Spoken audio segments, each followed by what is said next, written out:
भारत में इस वक्त रसोई गैस का संकट बहुत गहरा गया है और इसका असर लाखों परिवारों पर पड़ रहा है। लाइनें लंबी होती जा रही हैं, सिलेंडर मिल नहीं रहे और सरकार के जवाब भी अधूरे से लग रहे हैं। तो चलिए आज इस पूरे संकट की कहानी को परत दर परत समझने की कोशिश करते हैं। इस संकट का सबसे दुखद चेहरा है 66 साल के भूषण कुमार मित्तल। सोचिए, 13 मार्च को पंजाब के बरनाला जिले में वो सिर्फ एक एलपीजी सिलेंडर के लिए सुबह से कड़ी धूप में लाइन में लगे हुए थे। घंटों इंतजार करते रहे और फिर दिल का दौरा पड़ने से उसी लाइन में उनकी जान चली गई। लेकिन देखिए, जिस दिन भूषण कुमार ने लाइन में खड़े खड़े दम तोड़ दिया, ठीक उसी दिन सोशल मीडिया पर एक बहुत अजीब सी चीज हुई। हजारों की तादाद में पोस्ट आने लगे और सबकी भाषा बिल्कुल एक जैसी थी। मेरा सिलेंडर 11:45 बजे बुक हुआ और 13:50 पे डिलीवर भी हो गया, कोई कमी नहीं है। तो एक तरफ तो ये जानलेवा हकीकत है और दूसरी तरफ ये कॉपी पेस्ट किए हुए दावे। तो फिर सच्चाई आखिर है क्या? भूषण कुमार की कहानी अकेली नहीं है, ये बस एक उदाहरण है। चलिए अब देखते हैं कि ये संकट देश भर में कितना ज्यादा फैल चुका है और आम लोगों पर इसका क्या असर हो रहा है।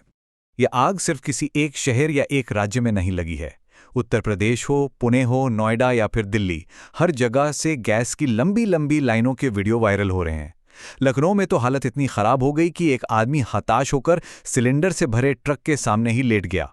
और मुश्किल तब और बढ़ जाती है जब ऑनलाइन बुकिंग सिस्टम भी जवाब दे जाते हैं, क्रैश हो जाते हैं, तो सारी की सारी भीड़ गैस एजेंसियों पर टूट पड़ती है।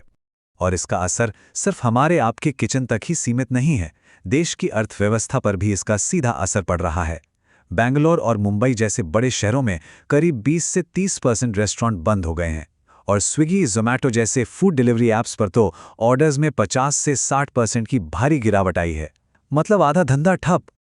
और देखिए, जब भी किसी चीज की इतनी कमी होती है तो कालाबाजारी करने वालों की तो चांदी हो जाती है। जो घरेलू सिलेंडर आधिकारिक तौर पर करीब 900 रुपए का मिलना चाहिए, वही सिलेंडर दिल्ली के ब्लैक मार्केट में 2000 से 3000 रुपए तक में बिक रहा है। मतलब 3 गुना से भी ज्यादा दाम पर। हालात इतने बेकाबू हो चुके हैं कि अब तो गैस सिलेंडर की लूट और चोरी की खबरें भी आने लगी हैं। अब सवाल ये उठता है कि सरकार इस पूरे संकट पर कर क्या रही है? और यहीं पर आकर ना ये कहानी और भी उलझ जाती है, क्योंकि सरकार जो कह रही है और जो कर रही है उसमें जमीन आसमान का फर्क नजर आता है। संसद के अंदर और बाहर सरकार लगातार यही कह रही है कि सब कुछ ठीक है, चिंता की कोई बात नहीं है। 12 मार्च को पेट्रोलियम मंत्री ने खुद कहा कि घरेलू एलपीजी की सप्लाई पूरी तरह से सुरक्षित है और देश में कोई कमी नहीं है। प्रधानमंत्री ने भी यही कहा कि जो लोग कमी का डर फैला रहे हैं वो देश का नुकसान कर रहे हैं। लेकिन अगर सच में कोई कमी थी ही नहीं, तो फिर सवाल ये उठता है कि सरकार ने कुछ ऐसे कदम क्यों उठाए जो किसी बड़ी इमरजेंसी की तरफ इशारा करते हैं। देखिए, सरकार के काम उनकी बातों से बिल्कुल अलग कहानी सुना रहे हैं। पहला, घरेलू सिलेंडर की कीमत 60 रुपये बढ़ा दी गई। दूसरा, रेस्टोरेंट जैसे कमर्शियल इस्तेमाल के लिए सप्लाई में 20% तक की कटौती कर दी गई। तीसरा, एक सिलेंडर बुक करने के बाद दूसरे सिलेंडर की बुकिंग के बीच का गैप शहरों में 25 दिन और गांव में 45 दिन कर दिया गया। चौथा, देश की सभी रिफाइनरियों को आदेश दिए गए कि वो अपनी पूरी क्षमता पर उत्पादन करें। और पांचवा, जिन घरों में पाइप वाली गैस यानी पीएनजी का कनेक्शन है, उन्हें एलपीजी सिलेंडर बुक करने से ही मना कर दिया गया। अब ये सारे कदम तो चीख चीख कर यही बता रहे हैं कि देश में गैस की भारी किल्लत है। तो सवाल ये है कि आखिर हम इस हालत में पहुंचे कैसे? क्या ये संकट आसमान से टपका या फिर इसे टाला जा सकता था? चलिए अब इसकी जड़ तक चलते हैं। देखिए, इस संकट की असली जड़ भारत की एलपीजी पर निर्भरता में छिपी है। हमारी जरूरत का करीब 40% तो हम देश में ही बना लेते हैं, लेकिन 60% हिस्सा हमें दूसरे देशों से खरीदना पड़ता है। इसका सीधा मतलब यह है कि हमारे किचन का चूल्हा जलेगा या नहीं, ये बहुत हद तक अंतर्राष्ट्रीय हालात पर निर्भर करता है। और यहीं पर हमारी सबसे बड़ी कमजोरी सामने आती है।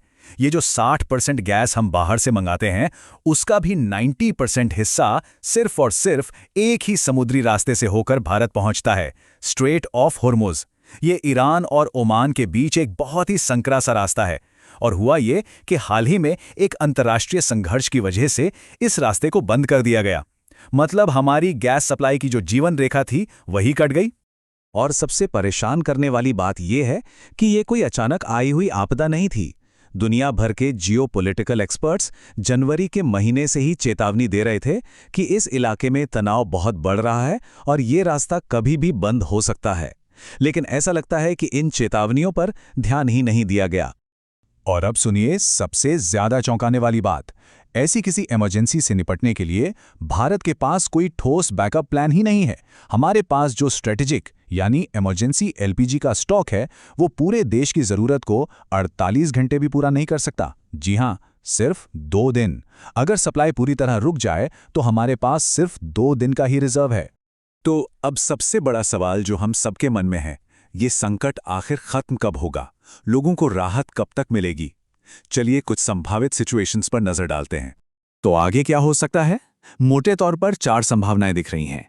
पहली कि लड़ाई रुक जाए, दूसरी हम दूसरे लंबे रास्तों से गैस लाएं जो अभी पूरी तरह तैयार नहीं है, तीसरी किसी तरह बिना लड़ाई रुके ये रास्ता फिर से खुल जाए, और चौथी कि हमारे जहाज़ों को वहां से निकलने के लिए कोई खास इजाज़त मिल जाए।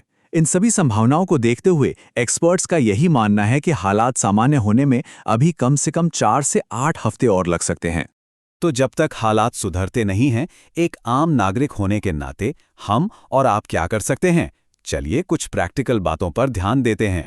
4 बातें हैं जो शायद कुछ मदद कर सकती हैं। 1. अगर घर में बिजली ठीक ठाक आती है तो एक इंडक्शन कुकर रखना एक अच्छा बैकअप हो सकता है। 2. अगर आपके इलाके में पाइप वाली गैस यानी पीएनजी की लाइन उपलब्ध है तो उसके कनेक्शन के लिए ज़रूर अप्लाई कर दें। 3. अगर कोई भी ऊंचे दाम पर मतलब ब्लैक में सिलेंडर बेच रहा है तो उसकी शिकायत ज़रूर करें। और सबसे ज़रूरी चौथी बात, घबराकर सिलेंडर जमा करना शुरू ना करें, इससे कमी और ज़्यादा बढ़ती है। लेकिन हमें ये भी याद रखना होगा कि ये सब सिर्फ अस्थायी समाधान है, और वो भी सबके लिए नहीं।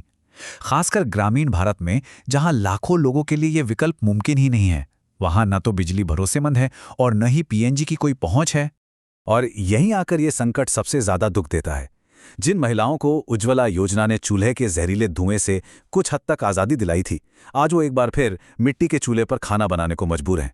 दूरदर्शिता की एक छोटी सी कमी की सबसे बड़ी कीमत हमेशा की तरह देश के सबसे कमजोर लोग चुका रहे हैं।